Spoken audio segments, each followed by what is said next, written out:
Fit for Work, Lesson 2. I am living with an MSD and would like to remain in, return to, or apply for employment.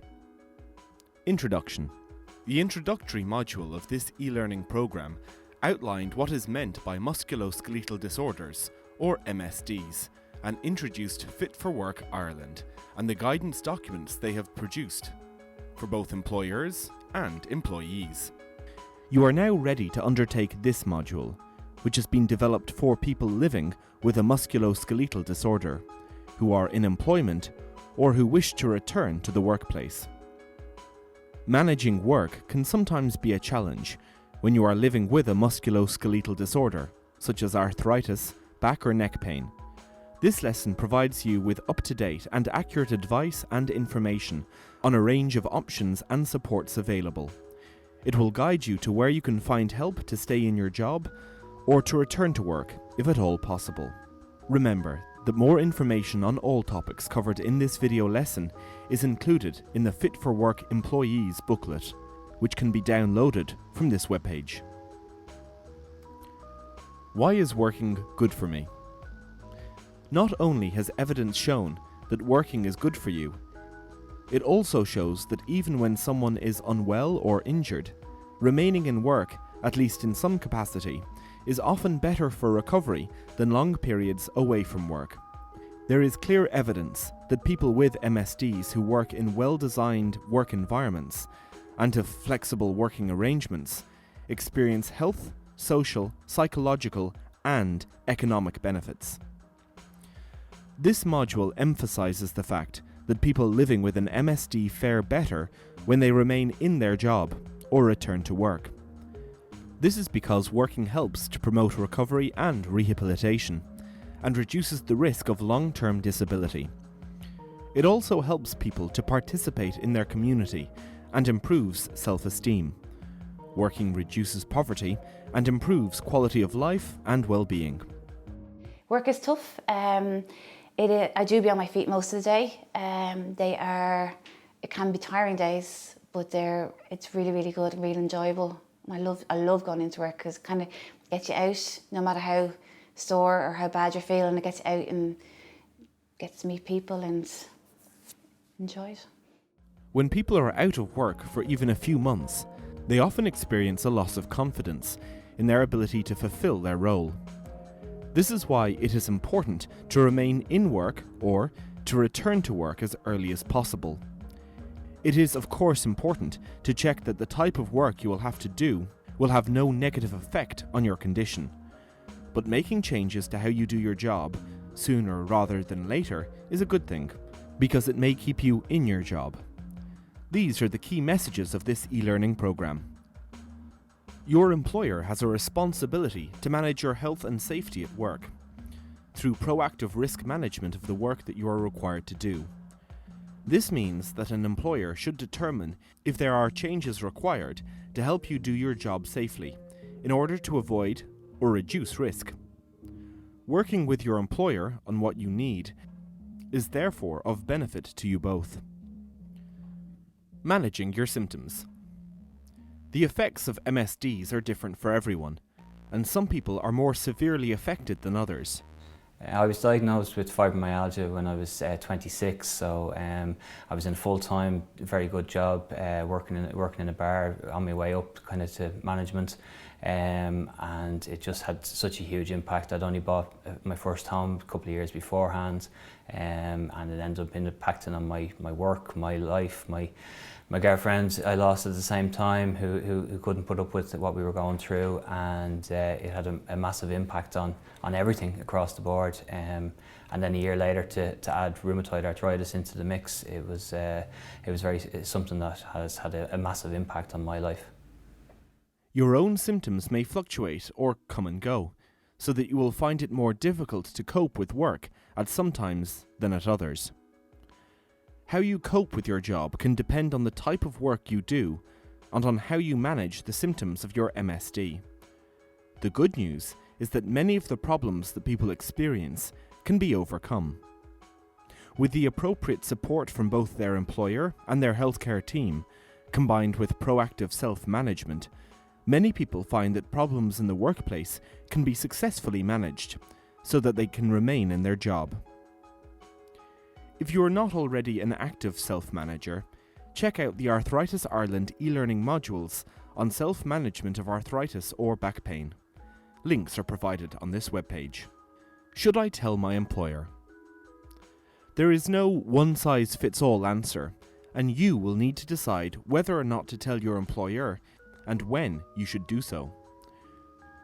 Your decision will, of course, be influenced by the type of work you do and whether or how much your condition affects your ability to do that job. Your condition may impact hugely on your job, for instance, and you may have no choice but to speak to your employer. On the other hand, your condition may not affect your work at all, other than taking time off for hospital appointments. It may, however, be the case that hiding your condition and struggling on if you have difficulties could increase stress and make your MSD worse over time. Employers are generally supportive once they know you want to remain a productive worker and employee. I've been extremely lucky with the companies that I've worked with over the years since I've been diagnosed, insofar as a conversation with them about my condition and about any possible complications from my condition were easy conversations to have. Thankfully, it never meant any significant periods off work, but it meant that I was quite open about my condition and there were quite healthy conversations to have. Having a supportive employer is the world. It just makes things so much easier. If people aren't there helping you and backing you up, it just makes things harder, and it's the last thing you need. You want to be able to go in somewhere and you know that you're comfortable to work and happy to be there, and they're happy to have you there too. When I'm explaining to people that arthritis is not just a disease for the elderly, first of all, I rattle off a few facts that I can think of. I think I like to use the positive stories just to kind of not be giving the picture that someone that has arthritis and is young is necessarily not able to work in their field, or that is, sitting at home being antisocial or not able to go out. I try and explain it in a positive sense. There are a number of reasons why you might make the decision to tell your employer. Firstly, you should bear in mind that you have a duty to tell an employer about a health condition, if it might present a health and safety risk to yourself or other work colleagues, or if it may affect your ability to carry out your work.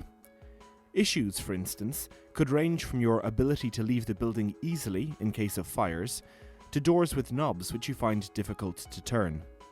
Secondly, it is particularly important to consider telling your employer if you think you may need some help, now or in the future. You are legally protected against discrimination on the grounds of disability from the first day of your employment, provided that you have told your employer about your condition. Some people feel guilty about not being able to fulfill their role as well as they used to. This is a perfectly normal reaction, but it is also important to adapt. An employer's obligation to make reasonable adjustments is an ongoing one, so it can be reviewed if your condition changes. Thirdly, your employer will be aware that medical information is considered sensitive personal data under data protection legislation, and as such is obliged to keep information about your condition confidential. If you decide to talk to your employer about your condition, it would be important for your line manager to be informed, in order that they can be supportive. You may also wish to tell colleagues, but this is a decision only you can make. It may be in your interest to talk to colleagues, however, particularly if adjustments have to be made. If you decide to tell your employer about your condition, you may be referred to a specialist, such as an occupational health doctor or an occupational therapist. They can assess your level of difficulty and may suggest ways in which adjustments can be made by both you and your employer. This is discussed further later in this lesson. If your MSD means that you will need adjustments to be made to your job or to the work environment, you should take some time before the discussion to consider any reasonable adjustments you may require. This is particularly important if there are health and safety considerations. So when one is thinking about telling their employer, or what we call disclosing to their employer, the fact that they have a condition such as arthritis, or perhaps they're experiencing symptoms of a musculoskeletal disorder, there are a number of factors to consider. One of which is taking time to reflect and prepare for your meeting with your employer.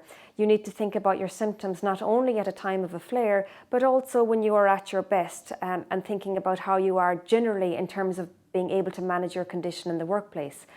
Then it is important to seek a meeting formally with your employer. You may want to write to them to seek an appointment with them that suits their time and suits your schedule, and you may want to document this letter in terms of getting a response for them. When you get your meeting with your employer, you may also want to document that. So you may want to bring a health professional with you, or perhaps a friend with you who you feel will be able to advocate on your behalf, or maybe take in some of the points from the session that you may miss in the duration of the conversation with your employer. It can be useful to seek the assistance of a healthcare professional that you are working with, such as an occupational therapist or a physiotherapist, to advise you on how to prepare for that meeting, or even accompany you to that meeting with your employer. At this point, it is important also to understand your rights as an employee with a disability or a chronic illness, and your healthcare professional can advise you in terms of understanding your rights in this situation. From there, you may want to negotiate with your employer in terms of small changes to the way you do your task, or perhaps the workstation that you work in, or the hours that you work, in terms of having an ability to manage your condition in the workplace and maintain your productivity as a valued employee with that employer. After that point, it is important, as I mentioned, to document the session and to seek a review with your employer after that point, perhaps 1 month or 6 months down the line. If you are applying for a job. If you are applying for a job, the same principles apply. It is not a requirement to tell a prospective employer that you have a health condition, and some people choose to wait and see how the recruitment process goes before deciding whether or not to disclose their condition. If, however, during the recruitment process, you are asked if you have a medical condition which might affect your ability to do the job, you are obliged to answer truthfully, and discussions at this point in the process would include any adjustments that might allow you to fill the role. Yeah, if you've recently finished college or you're just looking for a job, it is important to let your employer know if you have a condition, because there can be adaptations that can be made for you. For me, in the past, it's really helped just telling your employer that you have something wrong, and they can make conditions, whether it's just getting a comfy chair to really help with your back, or maybe even a little support. Just disclosing that information to somebody can really make a difference and make working a bit more easier for yourself. I think if I was to go to an employer about problems, see, it would depend on the type of work. Maybe if I was working in an office, maybe supplying like a chair with some back support in it would be very helpful. And even just an employer being aware of a problem, that it could cause issues at some point, or that some days might be fine. I think awareness would probably be the biggest thing an employer could do to be helpful.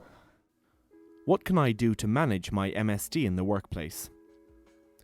Whether you are having difficulties at work due to your condition, or you are applying for a new job, there are practical things you can do yourself to help you cope with your symptoms at work.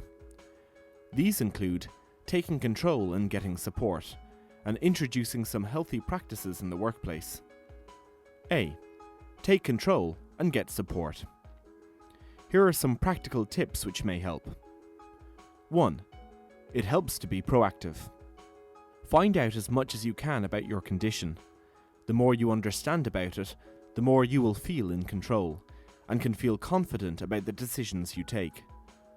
Arthritis Ireland provides clear and practical information on a range of MSDs, and can direct you to other sources of information if necessary. Give information leaflets about your condition to your employer. Remember that your healthcare team is there to provide support. If your condition changes, or you feel it is not well controlled, ask for help quickly. Don't just put up with it. The advice is actually very simple in my opinion anyway, is learn everything you can about your condition, what you're going through, and how you can go about fixing it. You're the only one that knows day in, day out what you're dealing with, so you have that knowledge, and it's important just to go with it. And you know, from another side, everybody has something to deal with, and this is what we deal with, and we have to live with, and we manage it, and that's the only thing you can do is try and get on as best as possible. B. Introduce some healthy practices. There are some healthy practices that you can adopt in the workplace, which will also help you to cope with your symptoms and do your job to the best of your ability. But crucially for me, it was important that I could get up and move around and not stay static for too long in the workplace. My job is quite sedentary, so I tend to sit at a desk, at a PC for long periods of time. So it was important that I had the flexibility in my job to actually get up and move around, walk about for a little bit in order to avoid getting too stiff. Health professionals can advise what is best for you, and this is discussed later in the lesson. There are plenty of things you could introduce yourself. These include 1. Good posture and positioning. Sitting or perching rather than standing maintains a good posture and saves energy during lengthy tasks. If your job requires you to stand for long periods, for instance, talk to your employer about what adjustments are feasible, such as using a perch. Remember your manual handling training, and to think about how you handle or lift objects, to prevent injury and use energy effectively. 2. Make sure your work site is set up to support you.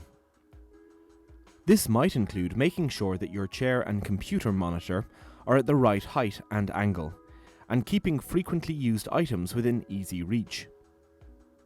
You might like to consider different or alternative movement patterns. It may be helpful to explore using an external mouse and keyboard with a laptop, using a headset rather than a standard phone, having a footrest, and changing position regularly to minimize strain. Adaptive equipment and gadgets save energy and joint movements, and can help you complete work tasks in a smarter manner. Splints can help relieve pain in the wrists and increase the strength of your grip, and changes to your footwear, including insoles, can reduce lower limb pain. 3. Ergonomic assessment. Employers can provide ergonomic assessments of the workplace to examine how suitable and comfortable your work area is. You could ask for a review of your workstation, or alternatively, you could ask your occupational therapist to advise you. 4. Plan and adapt. Different activities at work demand varying levels of physical and mental effort. It is important to balance them as much as you can. Plan tasks around regular rest periods, and break work activities down into manageable stages so that you can complete essential tasks when pain and fatigue is at its minimum. Don't underestimate the value of pacing yourself, and don't take on too much. You can also consider alternative ways of doing a job or tasks to alleviate pressure on your joints and limbs. 5. Prioritize daily activities. In addition to dividing work tasks into manageable chunks, you could make a list of your regular work habits and routines. Some activities will be an obvious priority, but it may be possible to share, alter, or even eliminate other tasks with agreement of your employer. Pace yourself in what you need to do after a working day. You may need to cut back on household chores, for instance, and prioritize time for rest, light exercise, or social outing, if this is possible. 6. Take short breaks. Take regular movement breaks, for example, walking to the photocopier or water fountain. No one needs to know you are doing this for a movement break. Repetitive tasks like keyboard or telephone work should be broken up with short periods of rest, or non-repetitive activity. You can also consider simple exercises to stretch your joints and relieve pain between tasks. 7. Make use of your scheduled breaks. Try to use your designated break times for rest or light exercise as appropriate. 8. Use leave entitlements. Maximize opportunities to rest and refresh during the holidays and breaks you are entitled to, and spread them throughout the year. You may need to use leave for rest at times. 9. Take lunch and tea breaks. Use your lunch or tea breaks to stay nourished and hydrated. Lack of nourishment and fluids can contribute to fatigue. Eating a healthy diet and avoiding alcohol and smoking will also help avoid fatigue. 10. Manage your symptoms. Conserve energy by pacing yourself, so that you reduce pain and fatigue and increase your endurance. If you find it helpful, you could use heat or ice packs to reduce pain and inflammation at work. And taking of painkillers regularly and as prescribed may help control your symptoms also. 11. Take regular exercise. Gentle aerobic exercise promotes muscle efficiency and strength and increases stamina, but discuss it with a health professional before starting any exercise regime. It can be useful to get out at lunchtime for a brief stroll to mobilize the joints and refresh the energy. 12. Manage your journey to work. Take into account your commute to work and allow extra time for this if needed. You may need to take a rest after travelling to your place of work, for instance, so allow for this in your time plan, if possible. It may also be worth considering equipment to help with driving to and from work, such as adapted controls and specialist car seats. 13. Consider reduced or restructured working hours. Explore the possibility of reducing your hours or working more flexible hours. You might consider working from home part-time or even full-time if the type of work you do allows for it and your employer can facilitate it. They may also be in a position to give you a steady flow of work tasks, rather than have you working to rushed deadlines or targets. A temporary restriction from shift work or night work might also be helpful if appropriate. When should I get help with my job? As we discussed earlier in this lesson, deciding to tell your employer that you are living with a musculoskeletal disorder is up to you. However, best guidance is to at least seek advice from professionals at an early stage, as there is a lot of advice and support available. Unfortunately, many people put off getting help with managing at work until there is a crisis, or they are forced to take sick leave. A key message of this lesson, therefore, is to seek help sooner. Who can help? Occupational physicians are highly trained specialists who provide a wide range of services relating to the health of workers and employers. They focus on the interrelationships between workers, their place of work, and their work practices. Occupational therapists specialize in enabling people with underlying medical conditions or disabilities to perform their work, leisure, daily activities, and their social roles more easily. They can help you maximize your performance, participation, and generally quality of living, despite limitations or changes in your health. Occupational health nurses specialize in work-related health issues. Their role is to help prevent accidents and ill health at work. Chartered physiotherapists working in the field of occupational health and safety have expertise in human movement at work, its effect on the musculoskeletal system, and disorders attributed to the physical working environment. Further details on the role of occupational therapists and chartered physiotherapists in management of MSDs in the workplace is available in 2 separate videos on this page. You can ask your GP to refer you to a local occupational therapy or physiotherapy department. All HSE areas have access to these services, although there may be a waiting list to be seen. More information on accessing these services and on all issues discussed in this module is available in this booklet, which can be downloaded from this webpage. What changes to your work practices might these professionals advise? Everyone's case is obviously different, and health professionals will assess your disability in the context of the job you do. There are a wide variety of changes which might be recommended for you, and many of these may be things you can put in place yourself, which have been discussed earlier in this lesson. Recommendations could include 1. Ways to help relieve pain at work, such as good posture, taking movement, and stretch breaks, and using splints, heat, and ice packs. Because my employment meant I went outdoors, I could get out to walk, etc., which helped a lot, because if I could walk, it relieves the pain and the pressure. Sitting in an office in front of a desk for 8 hours a day is my idea of hell. I don't sit for more than about an hour at a time without getting into pain. So I can work for, say, 2 hours this morning, one at 9, one at 11.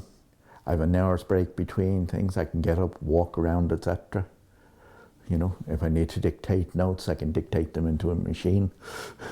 Take your time and don't be afraid to get up and have a stretch. If it means getting up from your office desk or your school desk or anything like that, get up, have a stretch around if that helps ease your pain. 2. Changes to furniture and equipment, such as improved seating and adaptive gadgets and appliances. One of the things that really helped me was when my employer agreed to provide me with a chair which was made personally to my specification, to the actual curvature of my back. I've had my desk assessed at work to make sure that it's comfortable and that it's at the right height and my chair is at the right height. Those kind of small things, I suppose, but really they're the main things, I guess.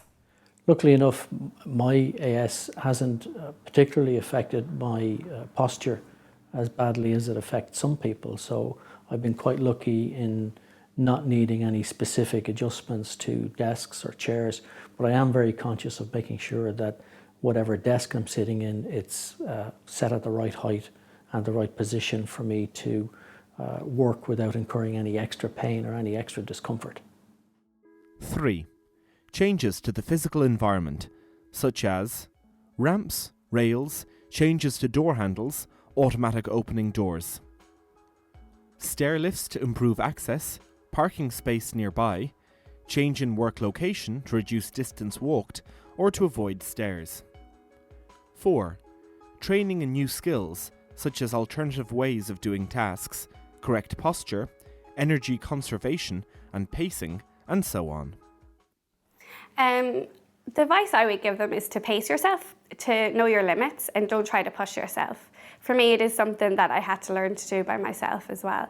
It's all about pacing yourself. Don't overdo things and listen to your body. What helped me when I was a student in school, I think I was lucky to have a lot of support from the staff in the school and from my parents and my friends. And I came to realise that I didn't have to do everything at the same pace as my peers were doing it, that I could take a little bit more time so that I wasn't in as much pain. That made a big difference, was realising that it didn't have to be done at exactly the same way as someone else was doing things. 5. Alterations to your hours, where it is feasible for your employer to facilitate this.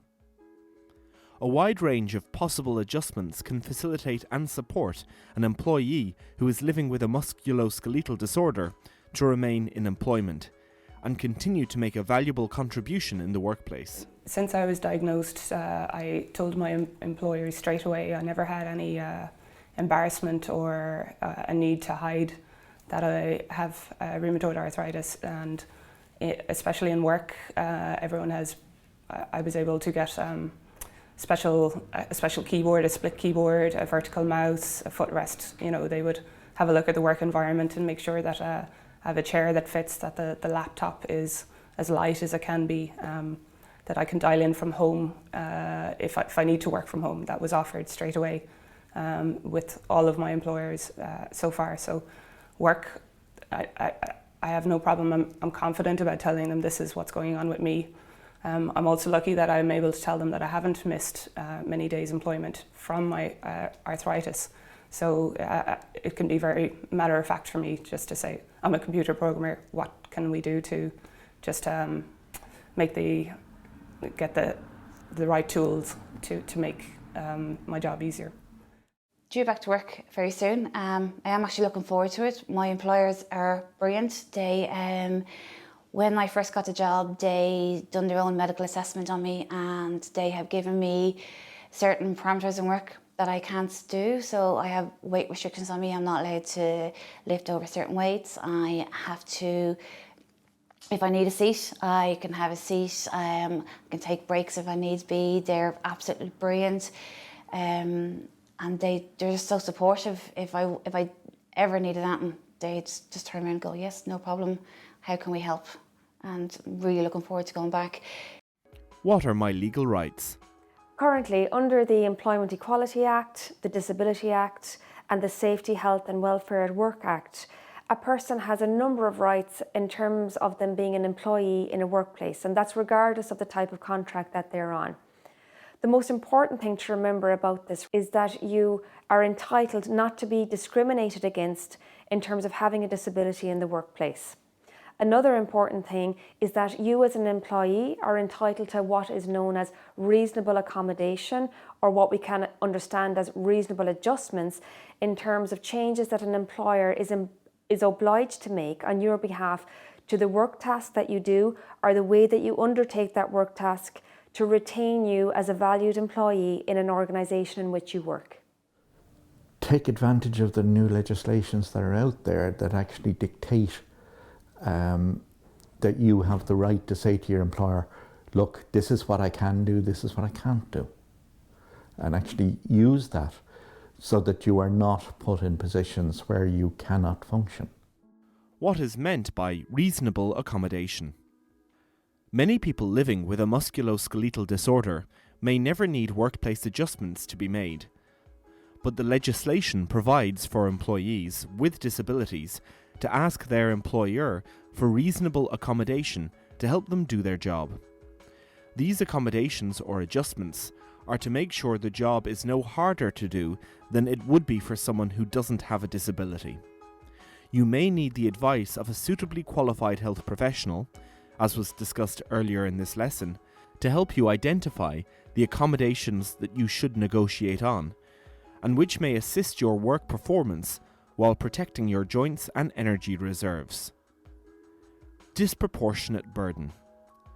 As well as the term reasonable accommodation, the term disproportionate burden is also relevant when discussing the supports which an employer might give to an employee who is living with a musculoskeletal disorder. A disproportionate burden would describe something which put unreasonable pressure on an employer. An example of a disproportionate burden would be to expect an employer to provide something which the employee would reasonably be expected to provide themselves, such as a hearing aid, for instance. Before an employer can claim that providing suitable support or facilities would place them under a disproportionate burden, they must look at the possibility of obtaining public funding, grants, and so on. If help is available to them, it might make the changes possible. Knowing your rights can be one way of reassuring yourself that any adjustment you might seek are reasonable. When considering whether an adjustment is reasonable, an employer can take into account how effective the adjustment would be in improving the situation, its cost, how feasible it is, the availability of resources, the type of activity the business undertakes, how long you have worked for or are likely to work for the organisation, and the size of the organisation or company. So, what is reasonable? Difficult to find reasonable accommodation because it really is variable. It depends on the nature of the duties, what is being sought, the size of the organisation and their capacity to deliver. So I would say that many accommodations are simple and practical measures. There are occasional times where greater accommodations are required in terms of the nature of work to be done or the timeline in which they might be expected to carry out a certain task. And then reasonable accommodation comes down to the concept of whether the burden on the employer is proportionate or disproportionate. So clearly in a larger employer with greater resources, greater might be expected rather than a small company where they may struggle to provide the sort of accommodation that a larger employer would do. But it's really, there's no black and white answer to that. It's a specific sort of case by case decision. There is no limit to the number of adjustments that you can ask for. There is also no limit to how often you ask for them. There may be times when you need to ask for several adjustments in a short space of time, and there may be several years where you don't need to ask for any. Whenever your needs change, you have the right to ask for adjustments. Your employer cannot pass the cost of any adjustment onto you. Other legal issues. 1. Sick leave. In general, an employee has no right under employment law in Ireland to be paid while they are on sick leave. Consequently, it is at the discretion of the employer to decide their own policy on sick pay and sick leave, subject to the employee's contract and terms of employment. Regardless of whether there is a company sick pay scheme or not, you may also apply for illness benefit if you have enough social insurance contributions. 2. Accident or injury at work. If you have an accident in the workplace and are unable to work, you can apply for injury benefit. This is a weekly payment made when you are unfit for work due to an accident at work or an occupational disease, which is a disease that has developed because of the type of work you do. If you are entitled to company sick pay, your employer may make it a condition of the company's sick pay scheme that you sign over any injury benefit payment from the Department of Social Protection to the company, for as long as the organisation's sick pay continues. If you are considering making a claim for compensation against your employer, the Injuries Board is responsible for reviewing accident-related claims in the workplace. 3. Time off for medical appointments.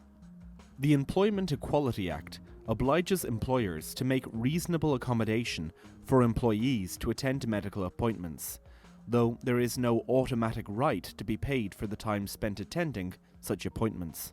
When I was diagnosed, I was very fortunate that the company I was working for were quite understanding about the initial visits to hospital to put in place a management regime for my condition. Having said that, the hospital visits tailed off fairly quickly and I was left with just needing to do some physiotherapy and exercise. It is worth noting that if you take sick leave due to your condition, your employer should disregard these absences when considering any attendance-related disciplinary issues, performance measures, or selection criteria for promotion or redundancy. What if I feel I'm not being fairly treated? Despite all the advice and guidance provided here, it is fair to say that not everybody living with a musculoskeletal disorder has a total positive experience at work. There can be different hurdles. It might be a line manager who fears that a person with a disability or health condition will be a drain on resources or prevent targets being met. It could be colleagues who think that someone with a musculoskeletal disorder is being given preferential treatment or is not making a full contribution to the team effort. Whatever the situation, if you have concerns about how you are being treated, there is a process to be gone through. There should be a grievance procedure in place in your workplace, and that should be used. People often find the problem is resolved in the early stages. The recommended procedure is summarised here. 1. Talk informally with your employer. Whatever your concerns, you should discuss them with the people involved. Informal discussions are usually the best starting point and can resolve many issues. 2. Talk formally with your employer. If informal approaches do not improve things, you should raise the issue in a more formal setting. The best person to speak to will depend on the size of the organisation. 3. Write to your employer with your grievance. If the conversation is difficult to arrange or does not bring the results you had hoped for, write to your employer outlining that you are experiencing discrimination. This is known as a grievance. Your employer should then arrange a meeting with you to discuss the grievance. You can be accompanied by a colleague or an employee representative at this meeting. 4. Issue a claim to the Workplace Relations Commission. If you are not satisfied with the result of the grievance, or if you don't get a response, you can issue a claim for discrimination on disability grounds to the Workplace Relations Commission, which is similar to a court and has the power to investigate, judge and decide on equality cases. In fact, you do not have to submit a grievance with your employer to make a claim to the Workplace Relations Commission. Remember that more information on legal issues and on all topics covered in this lesson are included in this booklet, which can be downloaded from this webpage. What if my job is no longer suitable? Depending on how your condition affects you, the time may come when you can no longer manage your job, even after reasonable adjustments have been made. You might want to consider alternatives. These could include finding another role within the organisation that you are suitably qualified to do, becoming self-employed. If you have or are willing to develop the appropriate skills, this might be an option. In general, a self-employed person has more control over the volume and pace of their work. You should consider a different career, which might involve retraining. Financial support for retraining might be available. Returning to education is a great option to consider if you want or need a change in career or job area. There are many educational programs available now to those that are unemployed or have chronic illnesses. You might take a sabbatical, and some employers allow their employees to take an unpaid break so that they can pursue a personal interest or explore a potential new direction. If you feel you are no longer in a position to be in full-time employment, you might undertake voluntary work or take early retirement. Support is available if you have to make difficult decisions regarding your working life, and to help you find pathways to your new employment or retraining. I've been living with back pain since my early 30s. I'm 62 in 3 weeks' time. I worked for the Revenue Commissioners until I was 45, and at that stage the damage to my back was so severe that I was told to retire. So I retired at 45. I then trained as a therapist. A small number of people find they have to stop working altogether. This is never an easy decision, and it is important to get professional advice about your rights and options. Remember that giving up work does not mean that you are giving up life. Retraining, further education, and voluntary work may all open new doors for you, and can be very beneficial for your health and personal satisfaction. After my daughter was born, I returned to work, and within the space of a week I realised that I had a considerable amount of pain, which I'd obviously been trying to cover up and so on, and I realised that I actually wasn't able to do the job that I had trained to do. My job was working as a home economics teacher, and because I had large groups of practical classes and so on, there was a lot of standing, there was a lot of practical work, and in fact the whole discipline of home economics is around efficiency and everything else, and I realised that I just wasn't able to do that, and that it's really only a job for the fittest, so I decided to retire. And so it was very young to do that, and I found it difficult to do, but I felt it was very important for my students, first of all, that I really needed to be in the best of health for them, but also for my family. I felt I wouldn't be able to look after family as well as look after a lot of students as well, so I decided to retire. So that was a difficult decision, very difficult decision, and it took me a long time to fill that void, after I had to give up work. But I'd also encourage people to, keep the bit of fun in their life, and keep up all the social activities and so on, and if possible to try and think of the funny side of things, and also to try and think that no matter how bad you are, there's possibly somebody who is going through an awful lot worse. I want to return to work. Where should I start? Much of this lesson has focused on the needs of people living with a musculoskeletal disorder who are still in employment.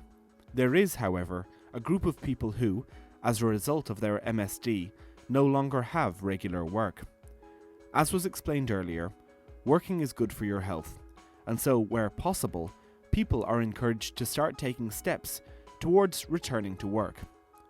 When re-entering the workforce after an absence, it is important that you take stock of your skills and the practicalities associated with both your disability and the kind of work for which you are applying. So returning to work after a period of absence can certainly be a daunting thing. However, there are a number of steps you can put in place to make this transition a bit easier for you.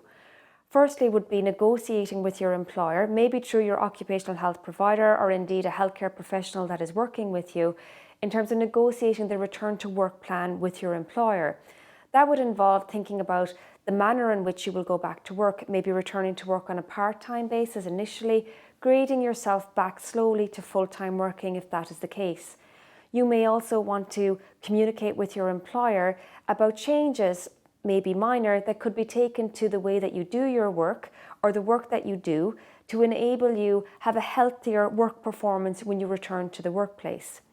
It is also important at an early stage to establish an expected return to work date so that you have something to work towards. When you start the return to work then, it is important to use all the supports that are available to you, that may be from family and friends, but also through your healthcare providers such as your occupational therapist, your physiotherapist and your GP, to help you learn ways to manage your condition and the symptoms that you may be experiencing in your daily work routine. It is also important to think about the self-management techniques that you can apply to your daily routine to help you manage the symptoms of the condition that you're experiencing in the workplace, such as pacing, joint protection, and stress management. A lot of employers have equal opportunities policies in place and make it clear on job applications that they welcome applications from suitably qualified people with disabilities. Labour market services for people with disabilities include helping them find paid employment or preparing them for work through training or employment programs. If you are trying to or thinking about returning to the workplace, you should talk to your doctor, physiotherapist or occupational therapist, and also check out this booklet, which can be downloaded from this webpage. Finances and access to benefits. You may be able to apply for state benefits to help with the extra costs of having a musculoskeletal disorder, or if you are unable to work. The Citizens Information Board provides a comprehensive booklet that outlines all entitlements for people with a disability, including rights relating to work, education and training. In summary, this module emphasises the fact that people living with a musculoskeletal disorder fare better when they remain in their job or return to work. There is clear evidence that people with MSDs who work in well-designed work environments and have flexible working arrangements experience health, social, psychological and economic benefits. If possible, therefore, people living with an MSD are encouraged to remain in or to re-enter the workforce. There is support available to help you do so. Career-wise, I don't really know what I hope to do career-wise. At the moment, I kind of want to do everything, so we'll see where it takes me. I'm teaching music at the moment, so that's keeping me going, and I do really enjoy that. And I teach from home, so it means I can do it at my own pace. I can have a hot water bottle behind my back and a cup of tea and even my slippers on if I want to. So that's really, it's a nice thing to be doing for now, and then we'll see where I go from there. My advice to somebody who's been diagnosed is a problem shared is a problem halved. It's easier to have the conversation with somebody, explain what your limitations and restrictions are, so that it avoids any difficulties further down the line.